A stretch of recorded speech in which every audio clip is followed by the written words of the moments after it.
UP के बरेली में एक ऐसा मामले का खुलासा हुआ जो किसी फिल्मी कहानी से कम नहीं है। अब इस फिल्म के असली डायरेक्टर और विलेन को पुलिस ने गिरफ्तार कर लिया।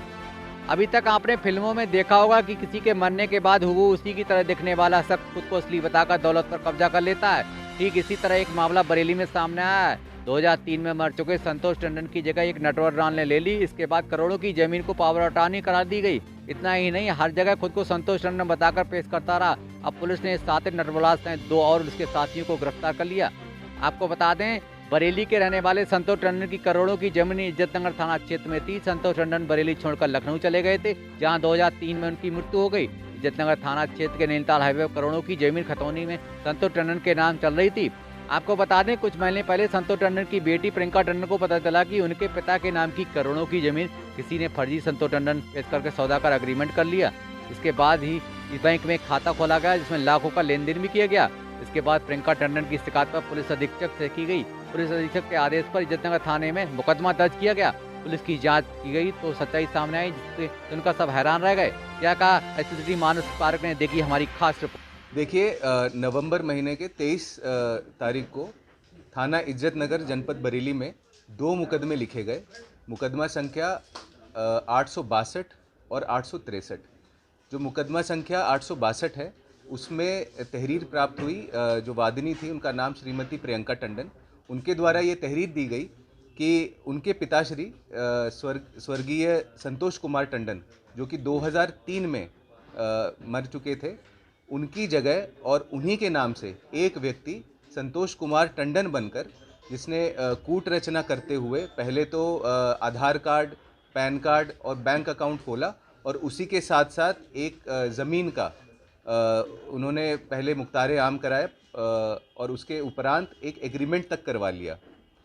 तो इस प्रकार इस मुकदमे में श्रीमती प्रियंका टंडन के दी गई तहरीर पर मुकदमा पंजीकृत हुआ। और दूसरा मुकदमा इसी फर्जी संतोष कुमार टंडन द्वारा एक एग्रीमेंट किया गया, जिसमें एक बिजनेसमैन जो कि पीलीभीत के रहने वाले हैं, उनके साथ में नकली संतोष कुमार टंडन व उसके गैंग ने लगभग 50 लाख रुपए का फ्रॉड करते हुए एग्रीमेंट के उपरांत 50 लाख रुपए फ्रॉड से उन्होंने ले लिए इन बिजनेसमैन से। तो इस धोखाधड़ी पे भी एक मुकदमा हुआ 863/24 थाना इज्जतनगर।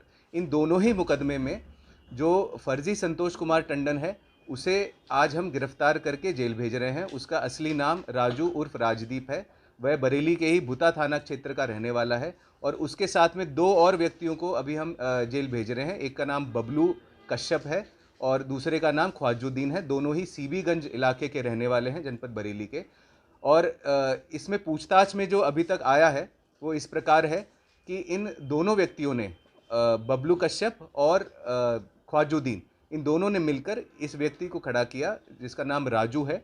इसको संतोष कुमार टंडन बनाया गया, इसके डॉक्यूमेंट्स तैयार करे गए और इसको आगे करके ये धोखाधड़ी का काम किया है। आज हम 3 लोगों को भेज रहे हैं। इसमें वृहद विवेचना होगी और आगे जैसे जैसे विवेचना होगी, जैसे जैसे नए नए तथ्य सामने आएंगे और भी कई लोगों को इसमें जेल भेजा जाएगा। जानकारी में आया है कि इन्होंने 1 साल तक लगभग पूरा ट्रेनिंग दी कि संतोष टंडन किस तरह से उठते थे, बैठते थे, क्या करते थे, वो भी पूरा के पिक्चर को देख के किस तरह से इन्होंने पूरा बताया है।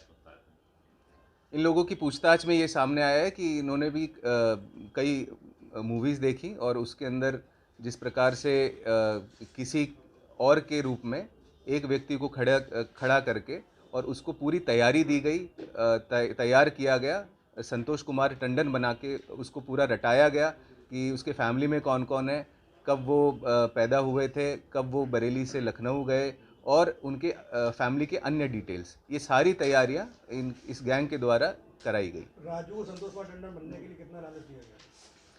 अभी तक की जांच में ये सामने आया है कि इनका पूरे गैंग का परसेंटेज फिक्स था कि यदि ये इस धोखाधड़ी में कामयाब होते हैं तो इनके अलग अलग परसेंटेजेस फिक्स थे। अभी तक की जो विवेचना है उसमें सामने आया लगभग 2 लाख रुपए इस फर्जी संतोष कुमार टंडन राजू को दिए गए।